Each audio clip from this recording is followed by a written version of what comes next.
How's it going, guys? Yesterday, I ended up going to an auction with a friend of mine. He is a full time reseller. I'm only part time, but he lives about 30 minutes away. So I drove to his house, and then we drove another hour and a half to an auction in Ohio. Based on the pictures, it looked like to be a lot of really good stuff. But unfortunately, when there's a lot of good stuff pictured, you have a huge crowd, and it was in a little tiny like community center, and it was elbow to elbow people. He only unfortunately spent like $30, and I spent a total of 77.50. Luckily, there was no buyer's premium or sales tax, so I paid the exact amount for the items. There's no extra cost. So I paid 77.50, and this is what I picked up. For 17.50, I picked up these new old stock toys. I've told you guys in the past I do very well with new old stock stuff from the 80s, the stuff that's still in the package. Even though this stuff is like a no-name brand, Road Machines made in Hong Kong, still these are pretty collectible. And let's see, there's eight of these, and I would not be shocked if I got $50 for the lot. I'll put them as a big lot on eBay and sell them as is. And then also in the box there was these army ants. Looks like they're from 1987, so those were also in the box. And then these were also in the box. Hot Wheels from 1982. Probably like a $5 car, not really too valuable. And then some of these Matchbox, these are from the early 70s. Let's see, 1975, so actually mid 70s. That's 75, 75. So these may all be from 1975. Yeah. So nice little find, to come across these that are, 45 years old. And then the watches, I end up paying, what I pay for the watches? I paid $60 for all the watches. There was three or four Bulivas that were from the 60s that did actually work, but I got outbid on those. They were bringing pretty much close to retail price on them. And everything at this auction was selling for pretty much retail or over retail. But I think did a very good job. Got a good deal on the watches. Like I said, I paid $60 for the watches, and this is what I picked up. You know, I mostly look for mechanical watches, but I do pick up more modern quartz watches when I can get a good deal on them. So I guess we'll start over here. This is a Citizen, and I would describe this as a new old stock. I did put a battery in; it does work, but it still has the sticker on the back, and does have the original box. Does not have the holder for the watch. I think I have another one though that will that fit that in there, and has the extra links. No paperwork though, but still a really nice find. I think that's probably a $50, $60 watch. So I think just this watch alone pays for what I paid for all the watches. This is a pretty desirable brand too for a quartz watch. It's a LaSalle by Seiko. These are like a dress watch, and these in nice condition, if they're a men's watch, can bring close to $100. So that has that 90s look to them. Have a, I think it's called a Pussers, Pussers. I've never heard of this brand before, but I did put a battery in. It is working. I look comparables. That's probably, I think they sell for around $40, $50. Have a couple mechanicals. These are new old stock.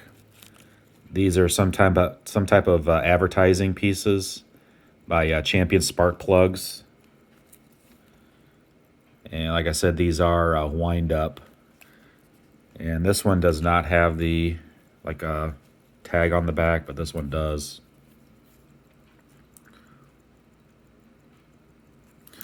But just fantastic condition on those.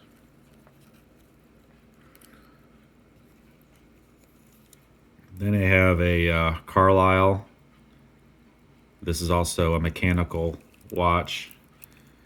And the back I thought was kind of interesting. It has a like a scuba diver on the back. Usually don't find these watch backs on a watch like this. Usually those are for dive watches. And then I have an Armatron here. It's kind of unusual.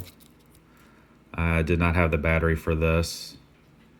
Again, I don't think it's a particular valuable watch, but it is interesting. I did a search to try and find comparables, and I could not find this exact watch anywhere on the internet. So, interesting find there.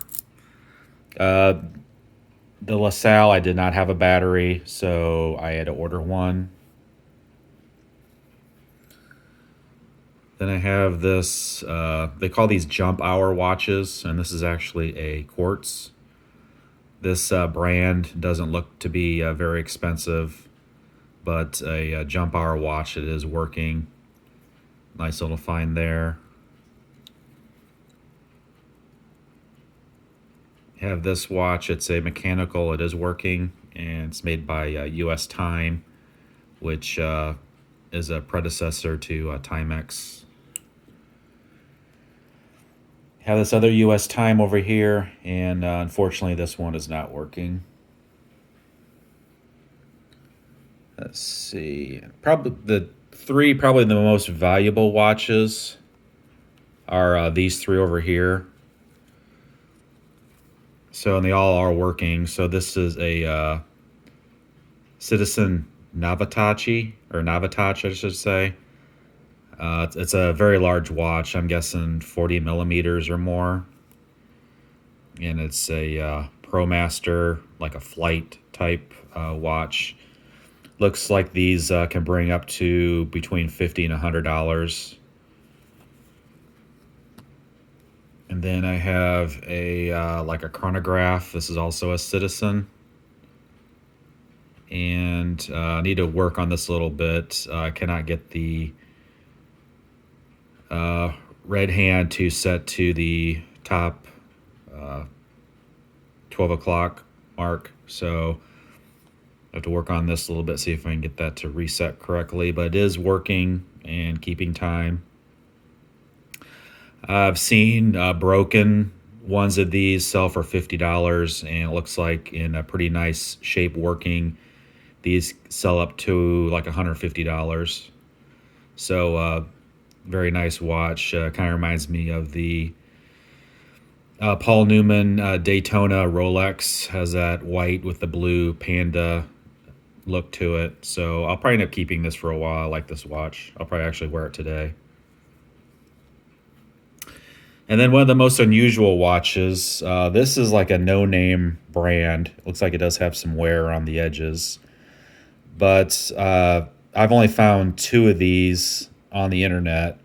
One is on eBay, and they're asking $500 for it, or best offer. And there's another one on Pinterest. They had it marked at $1,000, and they're marked it down to $250. But they call these, both listings called them a future watch. And I installed a battery, and it does work. So it's also kind of a larger size. As you can see, it does have the place to put the watch band. Like I said, no markings whatsoever. Even when I put the new battery in, there's no markings on the inside. But it's like your typical digital watch. You press the button here. I did install a battery, and I set the time. It does work. So you do that. So you can see, according to this, it is 7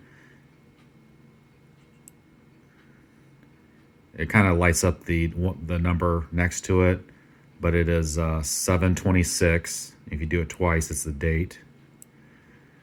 So it's 2/20 is the date. So kind of an interesting piece. I've never even seen anything like this.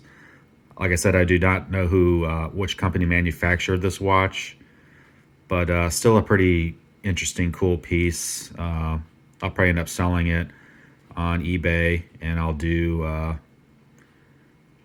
probably list it for 400 or best offer, just to unfortunately undercut that other person.